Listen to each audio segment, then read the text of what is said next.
tunatengeneza vioo vya simu, vioo vya magari, protector hizi, mashine za mionzi, miwani ile ya kuogelea, ile ya madai.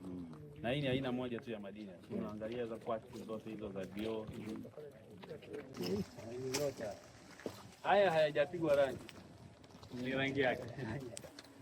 Rais wa Jamhuri ya Muungano wa Tanzania kwa kazi kubwa anayofanya kuhakikisha kwamba tunapata wawekezaji na hasa katika sekta mbalimbali ikiwemo sekta hii ya madini. Ukiona sisi Karatu hapa tumepata madini haya yanayoonekana hapa Amazonite.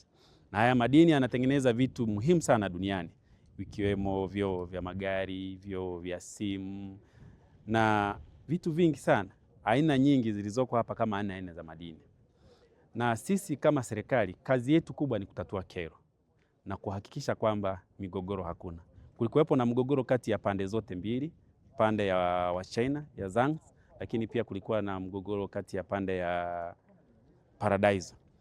Ninashukuru Mungu leo tumekuja hapa tumeweka mambo sawa, mgogoro umeisha na tumesema kwamba sasa hii kampuni iendelee kufanya kazi ya Wachina na tumekubaliana na wao pia waruhusu wasilete matatizo yoyote.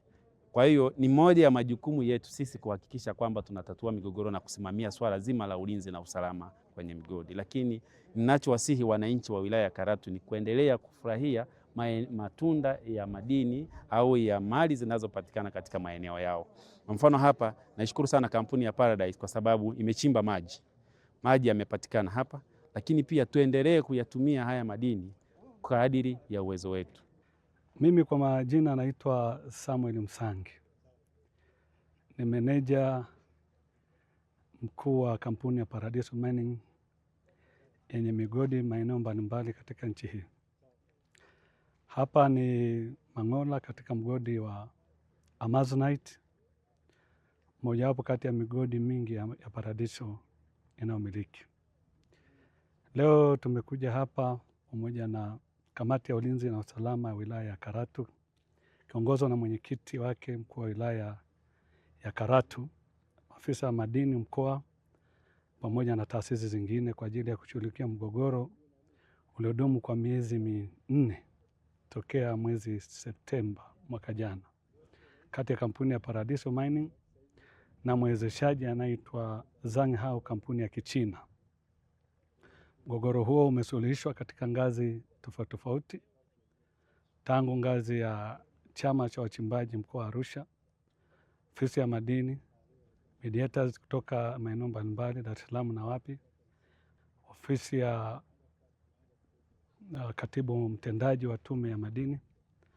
Lakini leo kwa busara za mwenyekiti wa kamati ya ulinzi na usalama wa wilaya ya Karatu Dr. Lamek, pamoja na timu nzima ya wilaya, jambo hili limemalizika kwa amani na kuanzia sasa shughuli zitaendelea kama ambavyo tumekubaliana.